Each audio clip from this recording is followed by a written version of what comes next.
곰배령 가는 길은 비가 내렸다. 곰배령 가는 길은 비가 내렸다. 계곡에서부터 차오른 안개로 숲은 초입부터 축축하고 어둡다. 잣나무 우둥지에서는 찢찢 다람쥐가 울고 고목 틈에서는 노래기 두 마리가 사랑을 나눈다. 길섭을 따라서는 고사리와 조릿대, 속새가 푸르다. 3억 년을 살아온 속새 때문일까? 좁고 푸른 산길을 걷는 것은 티라노사우루스니 트리케라톱스니 하는 공룡을 찾아가는 길인 것만 같다. 우산도 우비도 없이 말도 없이 오래 산길을 걷는다.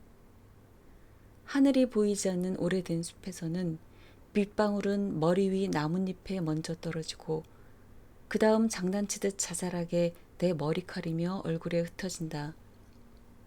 자꾸 무거워지는 걸음 사이 무심코 바라본 숲 안쪽으로 검은 제비나비 한 마리, 그리고 붉은 하늘 말라리꽃. 푸른 어둠 속 붉은 꽃은 선명하다 못해 섬뜩하다. 힐끗 보았을 뿐인 꽃 한 송이가 그런데 산길을 걷는 내내 뒤를 따라온다. 비에 젖어 번득이는 날선 도끼와 함께. 변신이라는 책의 저자 프란츠 카프카는 이렇게 말했다.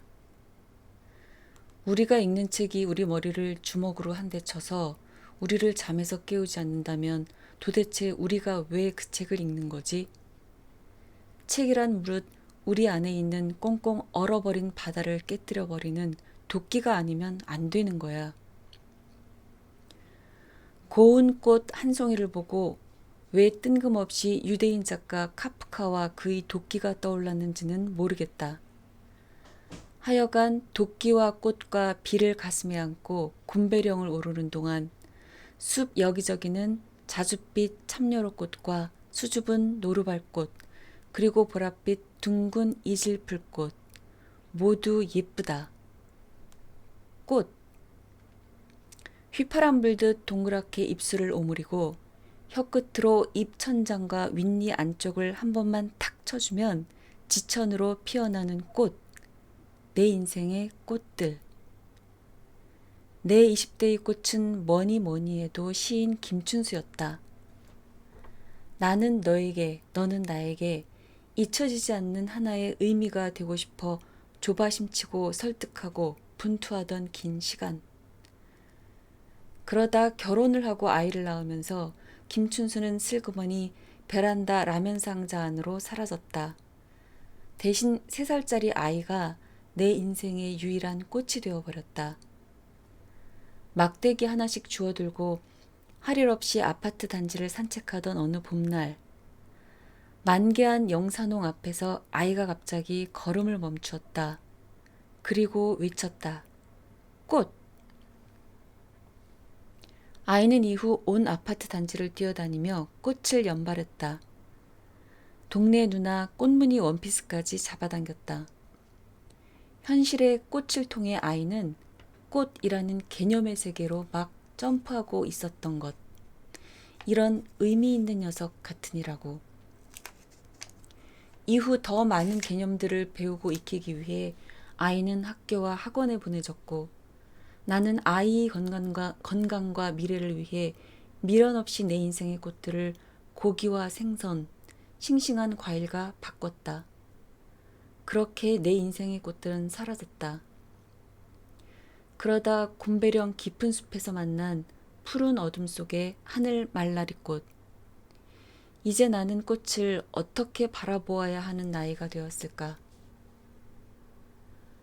곰배령을 오르는 동안 가슴에 담아온 하늘 말라리 한 송이는 마치 숲의 심장이기라도 한 듯 조금씩 고동치기 시작했다. 뜨거워지고 붉어졌다.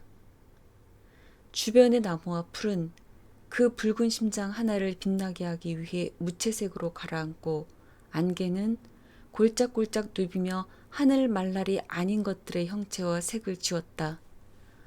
검은 허공에 하늘 말라리 한 송이만 홀로그램처럼 선명했다. 그런데 가만 생각해보면 하늘 말라리는 저 혼자 피어난 것이 아니었다. 숲 전체가 그를 키웠다. 나무 뿌리는 토양 깊은 곳에서 먹을거리를 길어올려 그에게 나누어 주었고, 새는 노래를 불러 그를 아름답게 했다. 바람은 부채질을 해 그의 피가 그의 몸을 골고루 돌게 하고, 계곡은 기꺼이 그의 목을 축여주었다. 햇살은 그의 잎을 푸르게 했으며, 밤은 단잠을 재우고 달은 꿈을 꾸게 했다. 고작 한 송이 꽃에 숲은 각자가 가진 것을 아낌없이 내어주었다. 몸과 마음을 주었다. 그리고는 숨죽여 기다렸다.